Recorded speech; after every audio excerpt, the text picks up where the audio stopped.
Okay, so this is going to be my close reading assistance for looking at just a couple of parts of the Challenger speech. So I'm not going to go through the entirety of it, but I am going to hit a few high points that will hopefully help you kind of deal with it, think about it, and see what's going on.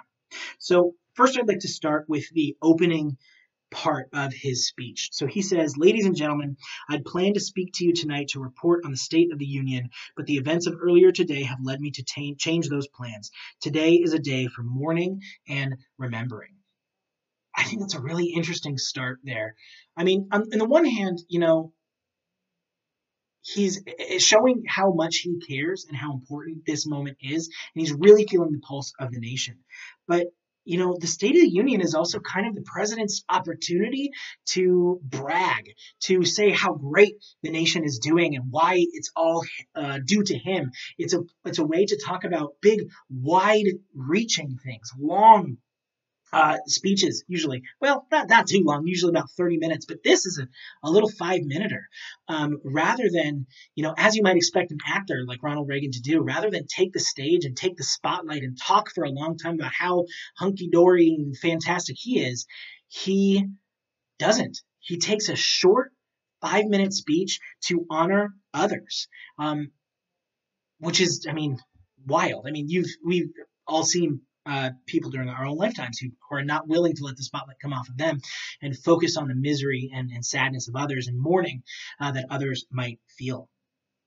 So first, I just think that's a crazy thing to point out is this is a 5-minute speech that he gives on the day that he's supposed to give the State of the Union. Absolutely strong beginning, I would say.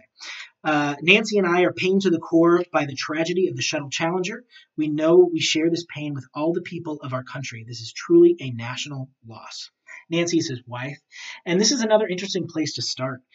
He doesn't feel that he has to start from strength. He doesn't have to start from, we're going to blah, blah. He starts by acknowledging the pain and acknowledging the hurt, emotionally becoming vulnerable with the people of America. And this is his first kind of emotional appeal, I would say, is he welcomes you to feel that pain as well. And, even if you didn't know these people or know this teacher or know anything about this program beyond watching it, he's almost, I don't want to say giving you permission, but sometimes it feels like you shouldn't feel as sad as you feel when big things happen. But by saying this is a national loss, this is something every American should feel, he's welcoming you into that vulnerability yourself. Why would he do that? What would his purpose behind that be? That is a question for you. But hopefully you can kind of get some good from that, looking at that first little chunk. Moving forward to about line 35 or so, I'm going to read a little bit. Well, actually, I'm going to go to 25 where he starts talking to the school children. So he says, "And I want to say something to the school children of America who are watching the live coverage of the shuttle's takeoff. I know it's hard to understand, but sometimes painful things like this happen. It's all part of the process of exploration and discovery. It's all part of taking a chance and expanding man's horizons. The future doesn't belong to the faint-hearted. It belongs to the brave. The Challenger crew is pulling us into the future, and we'll continue to follow them." First of all, choosing actively to address school children, again, strikes me as a very interesting move. School children don't vote. And actively choosing to speak to them kind of shows that this transcends politics. This transcends something that's more important, or it is something that's more important than just trying to get votes and trying to make sure that you console the people who can support you. This is really trying to address the people who are hurt the most. Like I said in the intro video, literally hundreds, thousands of classrooms across the nation were watching this. Young kids were watching a teacher go into space. Oh, wow. And it explodes. And now they have to deal with loss and pain and terror and fear. And maybe this is the first time that they've thought about death. And so directly talking to those children is, I don't know, really a move that reveals, I think, something about Reagan, or at least about how he is trying to present himself in this speech. Also, the focus here is not, you might see, emotional. The focus here is accepting loss and moving forward? How do you not just stay in one place? A lot of that little chunk is not just talking about how it feels bad. He's moved past that at this point, right? That's where he opened his speech.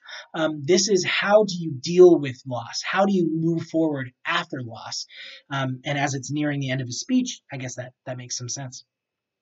I've always had great faith in and respect for our space program, and what happened today does nothing to diminish it. We don't hide our space program. We don't keep secrets and cover things up. We do it all up front and in public. That's the way freedom is, and we wouldn't change it for a minute.